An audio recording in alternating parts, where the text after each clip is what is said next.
හැමෝටම අලුත් දවසක්. අද නම් උදේ පාන්දර ඉතින් දවස සුබ නෑ. මොකද මේ ෆ්‍රීසර් එකේ බැටරි බැහැලා තියෙන්නේ. දැන් ඉතින් ඒක ස්ටාර්ට් කරගන්න මේ විදියට කේසින් එක අයින් කරගන්න ඕනේ. මුලින්ම යකඩ ප්ලේට් එක තියෙනවා. යකඩ ප්ලේට් එක අයින් කරාට පස්සේ මේ විදිය ලොක් දෙකක් තියෙනවා. ලොක් දෙක ඇරලා බැටරි කේසින් එක එළියට ගන්න ඕන.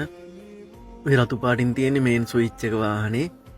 ඉතින් ඔය විදියට කේසින් එක අයින් කරලා ඉවරලා මේ වගේ රතු පොඩි ක්ලිප් දෙකක් තියෙනවා. රතු පාටින් තියෙන්නේ ධන, කළු පාටින් තියෙන ඍණ.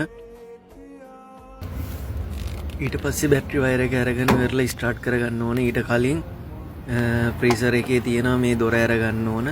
දොර ඇරියට පස්සේ තමයි පුංචි බැටරි එක ඇතුලේ තියෙන්නේ. ඉතින් මේ විදිහට තමයි ෆ්‍රීසර් එක ඇතුලේ බැටරිය තියෙන්නේ. අද ටිකක් සීතල දවසක්. අනිකමම ඉන්නේ මුහුදයිනේ පාක් එක්ක. ඉතින් පොඩ්ඩක් ඊතල වැඩි. උදේ පාන්දර මෙහෙම දෙයක් වුණා කියන්නේ හරි අමාරුයි. එහෙනම් ඉතින් අපි ඉක්මනට වැඩේට බහිමු. මේ විදිහට තමයි ඉතින් වටපිටාව තියෙන්නේ. ෆ්‍රීසර් එකයි ට්‍රක් එකයි අතර ලොකු ඉඩක් නැහැ. ඒක නිසා මම පොඩ්ඩක් ට්‍රක් එක ඉස්සරහට කරා. ඉස්සරහට කරාට පස්සේ අපිට එතන පොඩ්ඩක් ඉන්න ඉඩ තියෙනවා.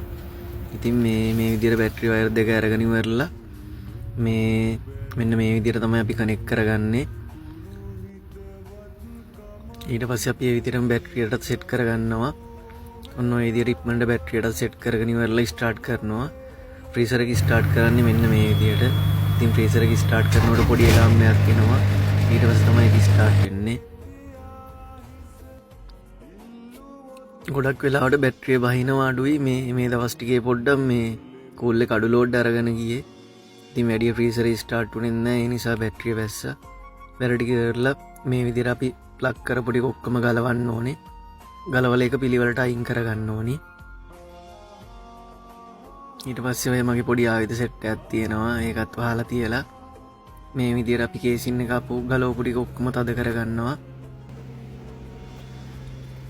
මතක් කරලා ලොක් ටික දාලා ක්ලිප් කරන්න ඕන. නැත්නම් මේ වාහනේ සද්දෙයි ඊට අමතරව ෆ්‍රීසර් එක ස්ටාර්ට් කරපුවම මේකේ සද්දෙයි එක්ක මේවා වයිබ්‍රේට් වෙනවා. ඒකින්ද අනිවාර්යයෙන්ම මේ විදිහට ක්ලිප් ටික දාගන්න ඕන. ගොඩක් වෙලාවට ඉතින් බැටරියක් බහින අඩුයි. මේක ටිකක් පරණ ෆ්‍රීසර් එකක්. ඒක නිසා බැටරිය ටිකක් සෑහෙන්න පරණයි. ඒකයි මේ විදිහට බැටරිය බහින්නේ. නැත්නම් ඉතින් එහෙම දෙයක් වෙනවා ගොඩක් අඩුයි. අඩුයි කියන්නේ වෙන්නෙම නැති තරම්. කොච්චර සීතල තිබ්බත් සාමාන්‍යයෙන් එහෙම වෙන්නේ නැහැ. වැඩ ටික ඔක්කොම ඉවරලා මේ විදිහට ආපහු කේසින් එක හොඳට තද කරගෙන ඉවර වෙලා මගේ වැඩේ ඉවර කරනවා. ඉතින් ගත්ත බඩු ටික ඒ විදිහටම පිළිවෙලට අස්පස් කරලා අද දවස් ඉතින් ගමන යන්න පටන් ගන්නවා. එහෙනම් ඉතින් අලුත් වීඩියෝ එකකින් හම්බෙමු. හැමෝටම ජය වෙන්න ඕන.